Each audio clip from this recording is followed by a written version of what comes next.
In this class, we will go with the next topic, which is single cell protein. So we know that as the population is increasing, the demand for the food also increases. The demand for the protein also increases. So now there is a source for the production of protein, and which is single cell protein. Now let's see what is that source.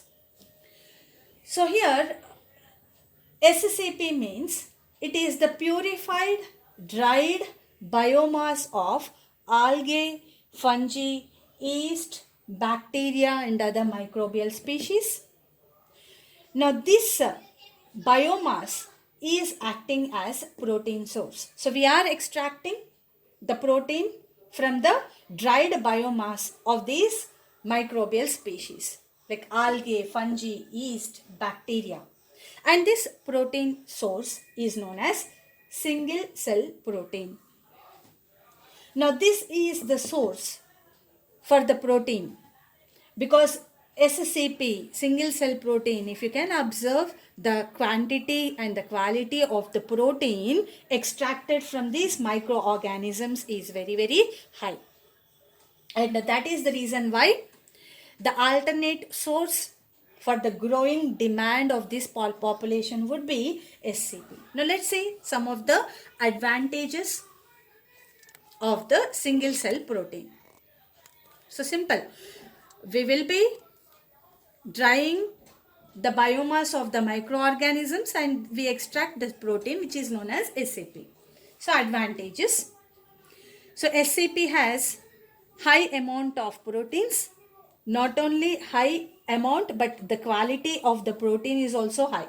So the rich source of quality proteins we can find in this protein, single cell protein. Next, it is the source of vitamins and minerals. A different variety of vitamins and minerals are present in the SCP. Now, the third advantage is within the small period and within the small area, we can produce large quantities of the microorganisms. కొంచెం ఏరియాలోనే తక్కువ టైంలో మనము ఆర్గానిజమ్స్ని grow చేయొచ్చు like algae fungi bacteria కొన్ని specific species ఉన్నాయి so we are growing those organisms and because they divide very fast, because they grow very fast within short period of time, and they can grow in any kind of material like wastewater, straw, molasses, animal manure, sewage, and waste water lo kuda easy ga grow avagalu. So because they grow in any kind of material, and when they grow very fast, when the mass is a huge mass, so what we do is, so we take that material organisms, we dry it, we extract the protein, and which we calling it as what? Single cell protein.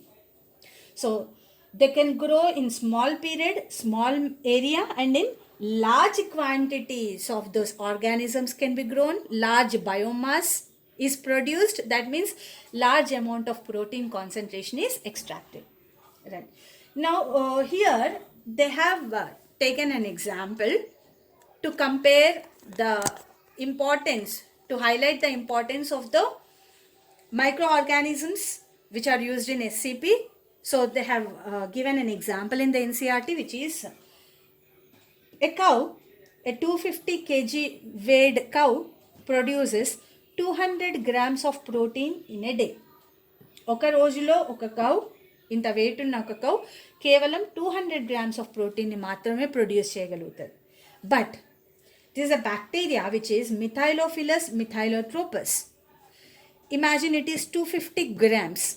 The weight is around 250 grams of this bacteria.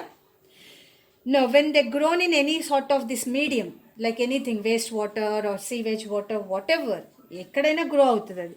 So, when you grow it in any of this medium, in one day, we can able to extract 25 tons of protein. So that is the importance of the microorganisms. So in order to highlight these SCP organisms, they have taken this comparison example. Now let's say let's go with some examples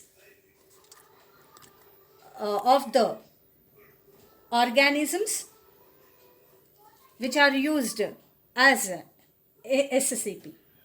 So for SSCP, we will be using algal members like Spirulina maxima. So Spirulina is a blue-green algae, so which is having a very high content of protein. So generally మనము single cell protein source అనేది స్పైరులినాగా ఎక్కువగా use చేస్తాం. So again the another algal member is chlorella pyrenoidosum, and next Senidesmus. So these are all green algae. So even chlorophycean members also we use as a protein source, and even blue green algae, which is spirulina, is also used as a single cell protein. The next one, the fungal members used in single cell protein are Candida utilis, which is also known as torula yeast, and another example is Saccharomyces cerevisiae, which is also known as baker's yeast. Then we have another example of the fungus, which is Chaetomium cellulolyticum. So these are all the members of the fungus, Ascomycetes members. They are also acting as a source of protein. So they are also single cell protein. Next one, bacteria. The bacterial species also used as SCP. As I told you, Methylophilus methylotropis, which has a fast growth. And apart from that, another example of bacteria used as SCP is Brevibacterium ketoglutamicum. So this is also a source of SCP. So this is the single cell protein examples.